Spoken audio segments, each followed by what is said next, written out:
அடாடாடா, இது ஒரு பெரிய பிரச்சனையாம்மா? குடும்பம்னா மாமனார் மருமக சண்டை இருக்குதானே செய்யும். இதை நீங்க கேப்பீங்கன்னு எனக்கு தெரியும். இருந்தாலும் சுந்தரேசனுக்கு பொண்ணுங்கனாலே வெறுப்பு. அவங்கள எவ்வளவுலாம் கீழ்த்தரமா நடத்த முடியுமோ அப்படியெல்லாம் நடத்துவாரு. பொண்ணுங்கனாலே அவருக்கு பிடிக்காது. அந்த விஷயம் உங்களுக்கு தெரியுமா சார்? அவரோட மூத்த மருமகளுக்கு பிறந்தது ரெண்டும் பொன் குழந்தைங்கிற ஒரே காரணத்துக்காக அவளை அந்த வீட்ல எவ்வளவு கீழ்த்தரமா சித்திரவதைப்படுத்தினாங்க. அவளை அந்த வீட்ல ஒரு அடிமை மாதிரி தான் சார் வச்சிருக்காங்க. ரெண்டாவது மருமகளுக்கு வாரிசு பொன் குழந்தைய பிறந்தது. ஆனா அது இறந்து போச்சு. அதுக்கும் காரணம் அவங்க தான். இவ்வளவு ஏன், எனக்கும் அந்த வீட்ல வாக்கப்பட பிடிக்கவே இல்லை. ஆனா அவரு என்ன கட்டாயப்படுத்தி கடத்தி கொண்டு போய் தான் மகனுக்கு கல்யாணம் பண்ணி வச்சுட்டாரு. எங்களுக்கு தான் தலையெழுத்து. நாங்க அந்த வீட்ல மாட்டிக்கிட்டோம், மீள முடியல. ஆனா தெரியாம நீங்க உங்க மகளை கொண்டு போய் அந்த வீட்ல கல்யாணம் பண்ணி வச்சு உங்க பொண்ணு கஷ்டப்பட வேண்டாமேனுதான் நான் இதை உங்ககிட்ட சொல்ல வந்தேன்.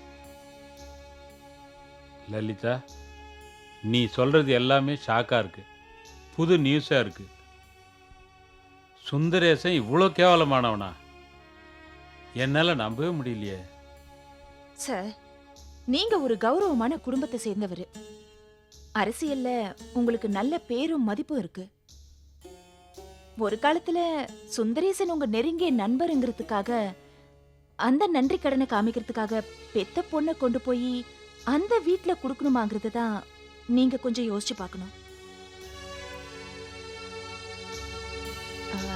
நீங்க மௌனமா இருக்கிறதுலயே எதுவோ யோசிக்கிறீங்கன்னு தெரியுது. ஆனா அந்த யோசனை ஒரு நல்ல முடிவுக்காக இருக்கணுங்கிறது தான் சார் என்னோட விருப்பம். உங்களுக்கு இதுக்கு மேலே நம்பிக்கை இல்லைன்னா நாங்க 3 பேரும் சேர்ந்து வந்து உங்ககிட்ட பேசுறோம். சார், நான் உங்க நட்பை கெடுக்கணுங்கிறதுக்காக இது சொல்ல வரல. உங்க பொண்ணோட வாழ்க்கை கெட்டு போயிடக்கூடாதுங்கிறதுக்காக தான் இது சொல்றேன். இதுக்கு மேலேயும் என்கிட்ட சொல்றதுக்கு ஒன்றும் இல்லை. உங்களுக்கு எல்லாமே புரிஞ்சிருக்கோன்னு நினைக்கிறேன். அதனால நல்லபடியா யோசனை பண்ணி ஒரு நல்ல முடிவா எடுக்கணும். இவ்வளோ தூரம் வந்து இவ்வளோ இன்ஃபர்மேஷன் கொடுத்ததுக்கு ரொம்ப நன்றிம்மா. நான் யோசிக்கிறேன். அப்ப நான் கிளம்புறேன் சார். தேங்க்ஸ்.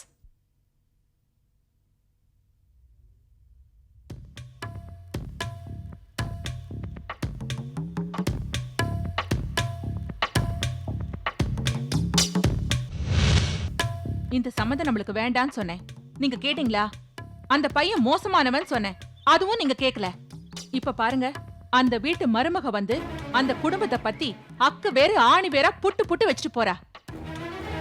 நான் அந்த நரேந்திரன் தான் மோசமானவன் நினைச்சேன். லலிதா வந்து சொன்ன பிறகுதான் தெரிஞ்சது அந்த குடும்பமே மோசமான குடும்பம்னு. அந்த வீட்டு 3 மருமகள்களும் டைவர்ஸ் நோட்டீஸ் கொடுத்துட்டு வீட்டை விட்டு வெளியே போயிட்டாங்க. நம்ம பொண்ணி அவங்க வீட்டுல கொடுத்து ஏன் அவங்கள மாதிரி திரும்பி வரணுமா? அவங்களுக்கு இருக்கிறது 4 பசங்க, நம்மளுக்கு இருக்கிறது ஒரே பொண்ணுங்க. அந்த பொண்ணு நல்லபடியா வாழ வேண்டாமா? நீ சொல்றது எனக்கு புரியுது ஜோதி.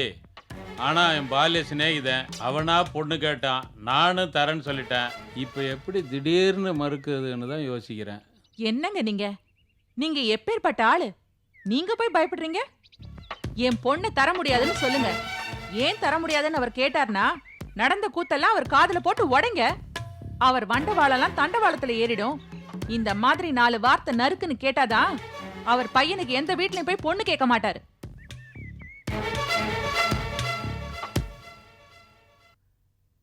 ஏனுங்க, அன்னைக்கே அம்மாவும் நானும் இதை பற்றி விவரம் கூட சொன்னோம்.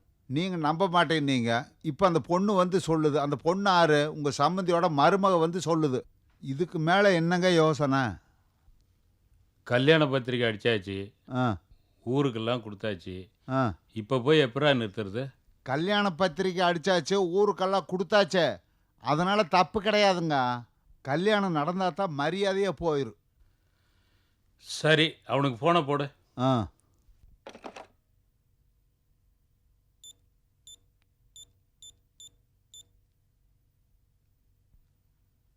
ஏனுங்க, ரிங்கு போகுது. அவங்க நீங்களே பேசுங்க.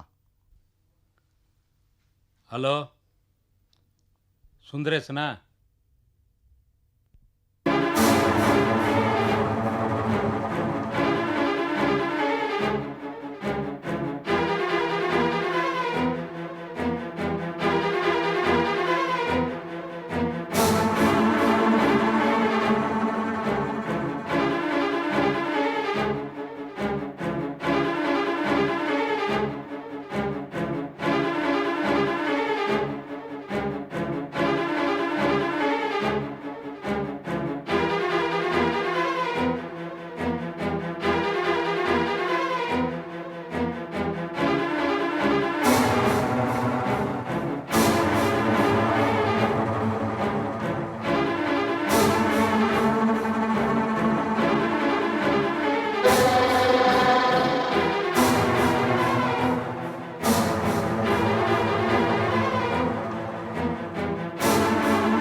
Thank you very much. ஆமா, கண்டிப்பா இது சந்தோஷப்பட வேண்டிய விஷயம் தான். ஓகே, நிச்சயமா ட்ரீட் உண்டுப்பா. ஓகே, நான் கால் பண்றேன். Thank you, by. லக்ஷ்மி, கலாக்கா சீக்கிரம் வாங்க. காவேரிக்கா, என்ன கண்ணு? காவேரிக்கா சீக்கிரமா போய் ஒரு நல்ல ஸ்வீட்டா ரெடி பண்ணுங்க. என்ன கண்ணு, இன்னைக்கு பர்த்டே வெட்டிங் டேயா? இல்லக்கா, நடக்கிறது கல்யாணம் நின்னு போச்சு. என்னது? ஐயோ அக்கா, நான் அப்புறமா விவரமா சொல்றேன், போங்க. சரிம்மா. சீக்கிரம் நல்லா ரெடி பண்ணோம். அக்கா சீக்கிரம் வாங்க. ஐயோ, என்ன லலிதா, நீ கத்துற கத்துல கைய குத்திக்கிட்டேன். என்ன? கை கொடு முதல்ல. அக்கா கை கொடுங்க. எதுக்கு? நம்ம குறிக்கோள் நிறைவேறிடுச்சு. நம்ம எது நடக்கணும்னு அந்த வீட்டை விட்டு வெளியில வந்தோமோ அது நடந்துடுச்சு. கொஞ்சம் தெளிவா சொல்றியா? நரேனோட கல்யாணம் நின்னு போயிடுச்சு. இது என்ன சந்தோஷப்படுற விஷயமா? கண்டிப்பா. பாதிக்கப்பட இருந்த ஒரு பொண்ணோட வாழ்க்கை தப்பிச்சதுல, அப்போ இது சந்தோஷப்பட வேண்டிய விஷயம் தானே. நல்ல வேளை நான் மினிஸ்டர் போய் பார்த்து நம்ம மாமனார் பத்தி சொன்னது எவ்வளவு நல்லதா போயிடுச்சு பாத்தீங்களா. ஆனா நான் அந்த மினிஸ்டர் என்னமோ நினைச்சேன்.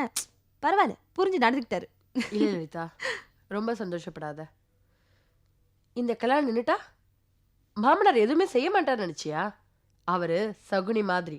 எப்ப தாயம் போடணும், எப்ப 12 போடணும் எல்லாம் அவருக்கு தெரியும். இருக்கலாம். ஆனா எந்த காயை எப்படி நகர்த்தணும்னு எனக்கு தெரியும்.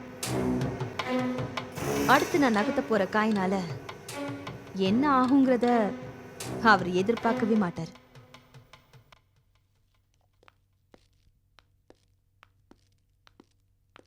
என்ன ரொம்ப பிஸியா நீ? நான் டெலிஃபோன் பண்ணி கூப்பிட்டதுக்கு அப்புறம் தான் வரலான்னு இருந்தியா? அப்படிலாம் ஒண்ணும் இல்ல மேடம். ஃபேக்டரி ஒர்க்கா தான் கொஞ்சம் பிஸியா இருக்கேன். தப்பா நினைச்சுக்காதீங்க. இல்லம்மா, சும்மா விளையாட்டுக்கு தான் சொன்னேன். நீ பிஸியா இருந்தா எனக்கு தான் நல்லது. என் ஃபேக்டரி தானே முன்னுக்கு வரும். வாமா உட்காரு. வாங்க சார் உட்காருங்க. மேடம், லாயரை கூட்டிக்கிட்டு வீட்டுக்கு வர சொல்லியிருந்தீங்க. என்ன விஷயம் மேடம்? ஃபேக்டரி ரிஜிஸ்ட்ரேஷனை இன்னும் 2 நாள்ல வச்சுக்கலாம்னு நினைக்கிறேன். நீ என்னவா சொல்ற?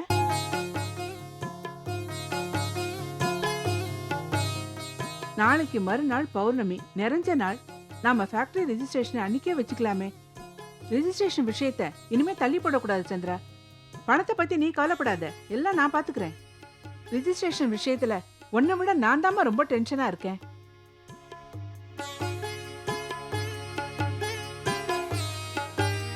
சட்டப்படி முழுசா இந்த கம்பெனி உன் கைக்கு வந்து சேர்ந்தாதான் எனக்கு நிம்மதியா இருக்குமா. நீங்க விருப்பப்படுற மாதிரியே ரெஜிஸ்ட்ரேஷனை உடனே வச்சுக்கலாம் மேடம். அப்புறம் சந்திரா, ஒரு சின்ன ரிக்வெஸ்ட்மா. என்ன மேடம் இது? ரிக்வெஸ்ட்லாம் கேட்டுக்கிட்டு என்னன்னு சொல்லுங்க. ஒன்றும் இல்லைம்மா, இந்த ஃபேக்டரி உன் பேருக்கு வந்த அப்புறம் வர லாபத்தில் ஒரு சின்ன பகுதியை நான் சேரப்போகிற ஓல்டேஜ் ஹோமுக்கு நீ டொனேஷனாக கொடுப்பியா? நாம் கொடுக்குற தொகை சின்னதாக இருந்தாலும் அது அந்த இல்லத்துக்கு ரொம்ப உதவியாக இருக்கும் இல்லையா? அந்த ஓல்டேஜ் ஹோம்க்கு நான் ஹெல்ப் பண்ண தான் போறேன், அது நிச்சயம். ஆனா நீங்க அந்த ஓல்டேஜ் ஹோம்க்கு போறேன் அது இதுன்னு மனசை போட்டு தேவையில்லாம குழப்பிக்காதீங்க, புரிஞ்சுதா? நீங்க அந்த ஃபேக்டரி என் பேருக்கு ரெஜிஸ்டர் பண்ணிட்டாலும் என்ன பொறுத்த வரைக்கும் நீங்க தான் அந்த ஃபேக்டரியோட முதலாளி. நீங்க எப்பவுமே என் கூட இருக்கணும்னு ஆசைப்படுறேன். ரொம்ப சந்தோஷம்மா. அப்போ நாளை மறுநாள் ரிஜிஸ்ட்ரேஷன் வச்சுக்கலாங்கிறத நான் எப்படி தெரிஞ்சுக்கிறது? ஆ, நான் லாயர் சார் கிட்ட டிஸ்கஸ் பண்ணிட்டு ஒரு 2 ஹவர்ஸ்ல உங்ககிட்ட ஃபோன் பண்ணி சொல்லட்டுமா? ம், சரி மேடம், அப்ப நாங்க கிளம்புறோம். சரிம்மா. போலாம் சார். Okay madam.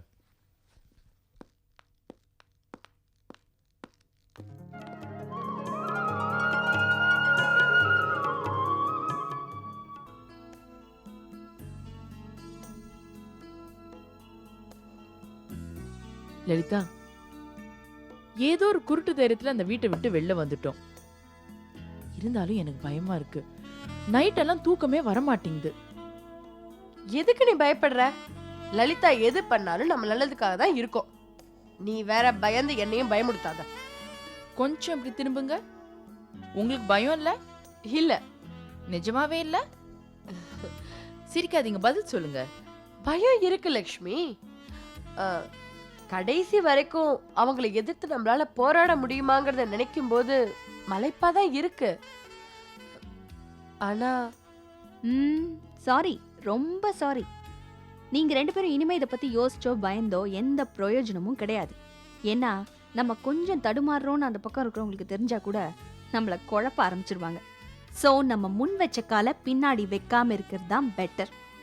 சரி, இதுக்கே இப்படி 2 பேரும் பயப்படுறீங்களே, நாளைக்கு நான் செய்ய போற காரியத்தை பார்த்து நீங்க எப்படி ரியாக்ட் பண்ண போறீங்கங்கறத நினைச்சாலே எனக்கு பயமா இருக்கு. என்ன சொல்ற? நம்ம மாமாவுக்கு ஒரு அதிர்ச்சி வைத்தியம் வச்சிருக்கேன். கொஞ்சம் ஹெவி டோஸ் தான், இருந்தாலும் அதை நல்லபடியா ஒர்க் அவுட் பண்ணிட்டோன்னு வைங்க, சொல்ல முடியாது. நம்ம மாமனார் நேரா வந்து நம்ம கால்ல விழுந்து மன்னிப்பு கேட்டாலும் கேட்டுருவாரு. மன்னிப்பா? பிளானா? எனக்கு ஒண்ணுமே புரியல லலிதா. ஓகே, புரியுற மாதிரி சொல்றேன். நாளைக்கு சிட்டில இருக்கிற பிரஸ் ரிப்போர்ட்டர்ஸ் எல்லாரையும் நம்ம வீட்டுக்கு வர சொல்லிருக்கேன். பிரஸ் மீட்டா? எதுக்கு? எதுக்கா? மாமனாரை பத்தி எல்லா டீடைல்ஸையும் சொல்லி நமக்கு ஏற்பட்ட அவமானங்கள் எல்லாம் சொல்லி கதையா எழுத சொல்ல போறேன். கை கொடு. Very good. தேங்க்யூ. ஏன் பத்திரிக்கையோட நிப்பாட்டிட்ட? CNN, BBC எல்லாரையும் கூப்பிட வேண்டியதானே? லலிதா, நம்ம 3 பேரும் செஞ்சது 4 செவத்தோட முடிஞ்சு போச்சு. இப்போ உலகத்தெல்லாம் கூப்பிட்டு அம்பலப்படுத்த போறியா? நீ என்ன தப்பா புரிஞ்சுட்டு இருக்கிற லக்ஷ்மி. நம்ம மாமா அவரா திருந்தணும், இல்ல கூட இருக்கிறவங்க யாராவது சொல்லி திருத்தணும். இது ரெண்டுமே நிச்சயமா நடக்க போறதில்லன்னு நமக்கு தெரிஞ்சு போச்சு. அதனாலதான் வெளியிலேந்து ஒரு ஃபோர்ஸ் வந்து அவரை திருத்தணும்னு நான் யோசிச்சேன். நாளைக்கு பிரஸ் ரிப்போர்ட்டர்ஸ் எல்லாம் வர சொல்லி நம்ம மாமாக்குள்ள இருக்கிற பொய்யான முகத்தை வெளிச்சம் போட்டு காமிச்சு அவர் முகத்தறிய கிழிக்க போறேன். எல்லாருக்கும் வணக்கம். நாங்க சொல்லக்கூடிய அளவுக்கு பிரபலமானவங்க இல்லைனாலும் SS பல்ப்ஸ் ஃபேக்டரியுடைய ஓனர், பிரபல தொழிலதிபர் மிஸ்டர் சுந்தரேசன் எங்களுடைய மாமனார். உங்க எல்லாருக்கும் பிரபலமானவர் தான், உங்க எல்லாருக்கும் தெரிஞ்சவர் தான். எப்படி தெரியும்னா, நல்லவர், வல்லவர், நல்ல தொழிலதிபர், பெண்கள் சமுதாயம் முன்னேறணுங்கிற முற்போக்கு எண்ணம் உடையவர். அவரை பத்தி இப்படி ஒரு முகம்தான் உங்க எல்லாருக்கும் தெரியும். ஆனா அவருக்கு இன்னொரு முகமும் உண்டு. அந்த முகத்திரையை கிழிச்சு உங்க எல்லாருக்கும் வெளிச்சம் போட்டு காட்டணும்னு தான் இந்த பிரஸ் மீட்டிங்கே நாங்க அரேஞ்ச் பண்ணிருக்கோம். அவங்க வீட்டு மருமகளா இருந்துக்கிட்டு அவங்கள பத்தியே நாங்க பேச வந்திருக்கோம்னா நாங்க அப்படி ஒரு கட்டாயத்துல இருக்கோம். இப்போ காலம் ரொம்ப முன்னேறி இருக்கு. பெண்களுக்கு சமுதாயத்துல ஒரு நல்ல இடம் கிடைச்சிருக்கு, நல்ல அந்தஸ்து இருக்கு, மரியாதை இருக்கு. இன்னும் சொல்ல போனா இந்த நாட்டையே ஆளக்கூடிய அளவுக்கு அவங்களுக்கு ஒரு பொறுப்பு கொடுக்கப்பட்டிருக்கு.